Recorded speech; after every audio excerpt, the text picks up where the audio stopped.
kita semua sering banget ya pakai YouTube. Kayak aku tadi tuh, aku sering banget sih pakai YouTube untuk denger musik.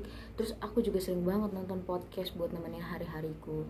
Nah, gimana sih caranya kita nonton di YouTube? Pastinya gampang banget kan. Nah, kita nonton tuh tinggal buka YouTube-nya aja, terus pencet deh yang mau kita nonton. Misal aku nih denger musik, tuh langsung jalan kan. Prosesnya tuh sangat cepat dan itu cuma butuh sepersekian detik untuk menyelesaikan semuanya.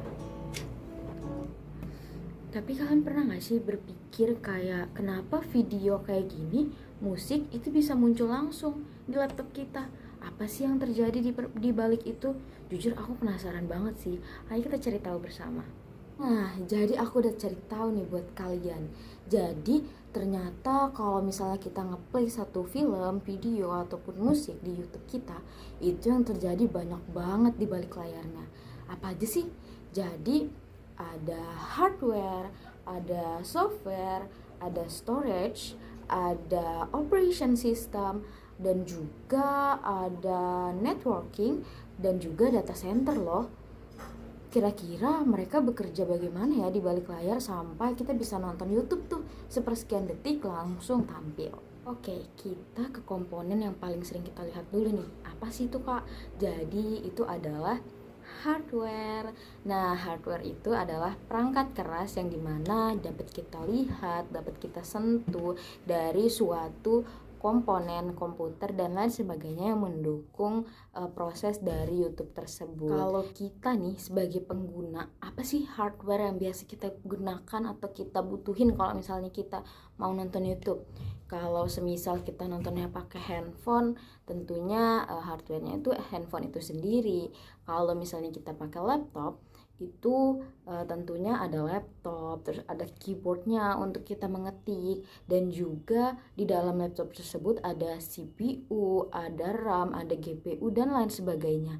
Nah, CPU itu berfungsi untuk memproses sebuah data. Selanjutnya untuk RAM, dia menyimpan nih data sementaranya selama YouTube itu diproses, dan juga untuk GPU dia menampilkan video-video tersebut dan juga ditampilkannya secara grafis. Oke, kalau dari sisi YouTube itu tentunya hardware yang digunakan sangat besar ya. Apa aja sih? Jadi setelah aku cari tahu, mereka ngebutuhin server dengan prosesor yang sangat kuat nih supaya ketika kita ngeplay itu nggak lambat, nggak lama gitu. Dan selanjutnya mereka juga tentunya butuh storage yang sangat besar ya, karena pengguna mereka sangat-sangat banyak sehingga tidak memperlambat dari kinerja si YouTube tersebut. Dan juga mereka tentunya pakai apa sih? Mereka itu tentunya pakai perangkat jaringan seperti kelas data center supaya jaringan mereka tuh berjalan terus, nggak pernah mati.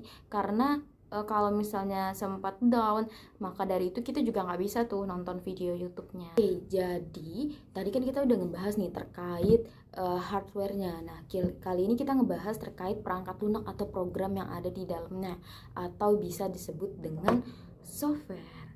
Nah, jadi teman-teman, software itu adalah sebuah program yang dijalankan di komputer, di mana ketika kita membuka YouTube, apa aja sih yang berjalan. Jadi untuk yang berjalan itu ketika kita ngebuka aplikasinya atau kita ngebuka YouTube-nya. Nah, itu ada front end tentunya teman-teman yang bisa kita gunakan. Contohnya itu front end-nya tampilan YouTube-nya nih, yaitu tampilan yang bisa berinteraksi dengan pengguna. Nah, tentunya juga software yang lain-lain pendukungnya seperti Google contohnya ketika kita mencari lewat browser. Oke, jadi tadi kan kita udah ngebahas nih terkait softwarenya. Nah, software itu nggak bisa berjalan sendirian ternyata teman-teman. Jadi setelah aku cari tahu, dia dibantu sama yang namanya operation system atau sistem operasi. Nah, sistem operasi ini itu contohnya ya seperti Windows yang biasa kita pakai di laptop, atau kalau di handphone biasanya iOS nih teman-teman. Nah, dan juga sistem operasi ini berfungsi untuk mengatur sumber daya dari contohnya perangkat keras tadi atau hardware tadi. Nah, dia mengatur nih supaya CPU-nya berjalannya seperti apa, RAM-nya berjalan seperti apa, dan lain sebagainya. Oke, nah selanjutnya gimana sih caranya? Kita kan udah tahu nih, ternyata software ini nggak berjalan sendirian, dia dibantu dengan operation system atau sistem operasi. Nah, gimana sih caranya kita bisa ngambil data dari YouTube nih? Ternyata itu dibutuhkan yang namanya networking atau jaringan. Nah, jaringan ini seperti misalnya kita cari nih domainnya youtube.com. Nah, nanti youtube.com ini akan diantarkan melalui router. Terus dari si network ini, jadi dia itu berfungsi untuk menghubungkan kita dengan pihak YouTube sehingga kita ini dapat mengambil datanya. Jadi kalau misalnya networknya bermasalah, maka YouTube-nya juga biasanya akan lama. Ada yang bisa kita sebut storage atau penyimpanan. Nah, jadi storage ini adalah ruang penyimpanan yang kita butuhkan untuk menyimpan data yang tadi kita ambil dari YouTube tuh. Nah, contohnya misal kita mengeklik nih videonya, resolusinya itu 1080. Nah, berarti dari storage kita juga akan menyimpan 1080. Makanya dari itu kita juga membutuhkan storage yang besar sehingga kita dapat menonton video YouTube dengan lancar. Contohnya apa sih storage itu? Contohnya itu ada HDD dan juga SSD.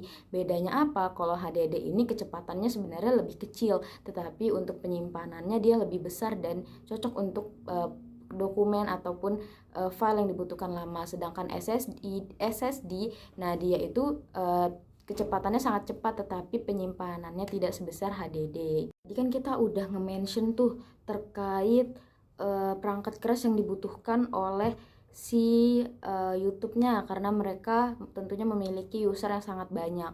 Nah, di sini kita ngebahas tuh terkait data center. Nah, data center ini adalah sebuah fasilitas yang dimana dia itu dapat menyimpan seperti server, storage, terus juga perangkat jaringan dan juga sistem keamanan, pendingin ruangan serta pasokan listrik yang dimana dia memastikan bahwa semua komponen tersebut itu berjalan 24 jam non-stop dan juga mereka mendapatkan perawatan yang sangat baik sehingga dari server YouTube-nya ini tidak down ataupun panas teman-teman, sehingga kita juga tidak mendapatkan video YouTube yang sangat lambat. Tadi kan udah disebutin kenapa data centernya harus aktif 24 jam. Karena contohnya nih ya, contoh lagi kalau misalnya kita ternyata di sana listriknya mati, listriknya mati, terus pendinginnya juga stop, jadinya si servernya ini tentunya juga mati dan perangkatnya itu jadi panas.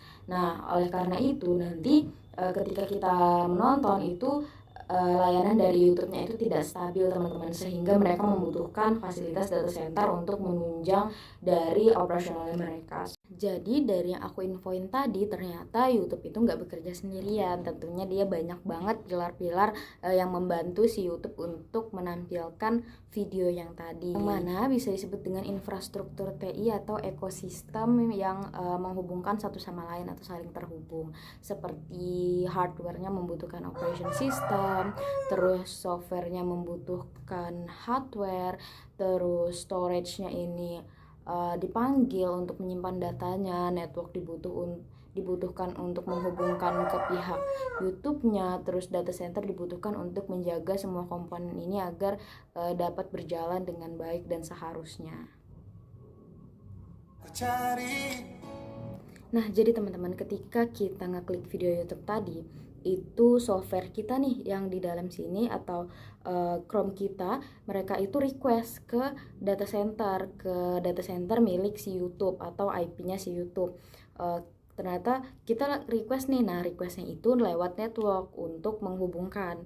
Nah, tanpa network tersebut maka kita tidak bisa terhubung dengan data centernya si YouTube. Teman-teman, ketika sudah sampai di YouTube nih, nah itu kan bekerjanya di data center. Nah, di data center tersebut itu operation systemnya mengatur setiap hardware, setiap komponen hardware untuk bekerja pada porsinya masing-masing. Nah, sehingga hardwarenya dapat memproses permintaan kita, mencari datanya, dan juga mengirimkan kembali ke kita melalui network. Jadi ketika kita nonton video YouTube, ternyata kita menonton hasil kerja dari berbagai macam teknologi, teman-teman.